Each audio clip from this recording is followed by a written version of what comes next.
Onward. This was just written this morning. We move into 2021 full of hope. Vaccine, change administration, economy rebounds, new technologies, infrastructure investments, greater understanding. It should be a very good year. Slow down. Think about 2020 at this time. We had never heard of pandemics, didn't know that friends, neighbors, and 350,000 others would die, could not conceive of lockdowns, unemployment, masks. Never thought we would see a George Floyd incident. Did not expect the ongoing craziness of the US election, but it all happened. So we don't know. Yes, onward. But as I used to say in the old neighborhood, stay loose. And remember, man plans, God laughs. Proverbs 19:21. Life is what happens when you Proverbs 19:20. plans. John Lennon. And somebody's not muted. Dave and Lorraine. Dave and Lorraine, no relation to each other, they probably didn't even know each other, have been friends of mine for a long time. Dave has been the night clerk in my local deli, the Valley Market, for over 20 years. He, like me, is a New York Yankee baseball fan. We talk baseball all the time. I've known Lorraine for all of the 40 plus years that I've lived in Jefferson Valley. She was a clerk in the post office for 16 years and has been an active member of my church and usher for all of my time here. Both were always friendly and a pleasure to talk to. Both were stricken with COVID.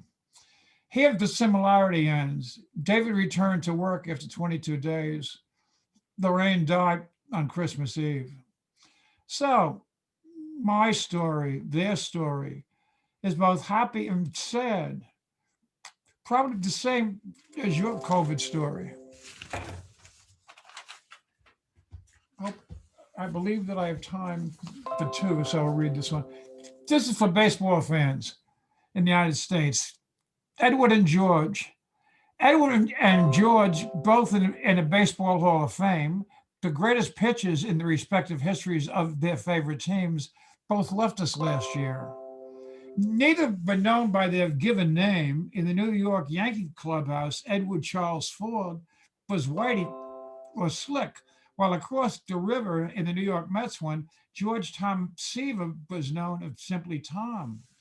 The writers gave them the appropriate nicknames. Whitey was the chairman of the board, while Tom was the franchise.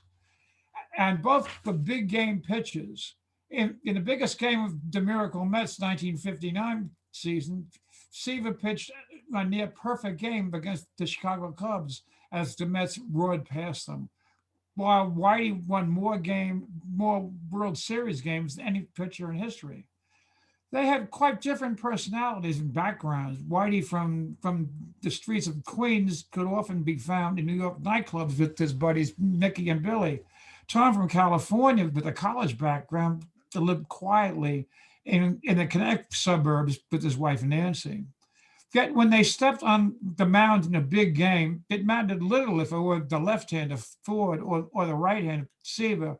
You'd be a fool to bet against them. And in 1920, in 2020, they walked off the mound together. And, and this poem has more venom in it than I've written ever here. But it's just how I feel. 2020 is over. 2020 ends today, December 31st, 2020, but the year of the plague goes on until January 20th, 2021. There will be chaos up through January 6th when we finally count Donald J. Trump out. And he may continue the chaos beyond that, maybe even to war. But on January 20th, we will finally get rid of a man who never qualified to be president, who never understood the office of president, who never worked at being president, who saw the presidency as a money-making opportunity, who embarrassed the United States around the world, who damaged our traditional alliances, who empowered our traditional adversaries, who weakened our environmental regulations, who fostered a racial unrest, who has wrecked the Republican Party. If you get the impression that I was never a fan, then you're obviously more astute than those who voted for him in 2016. Thank you very much, and I hope the venom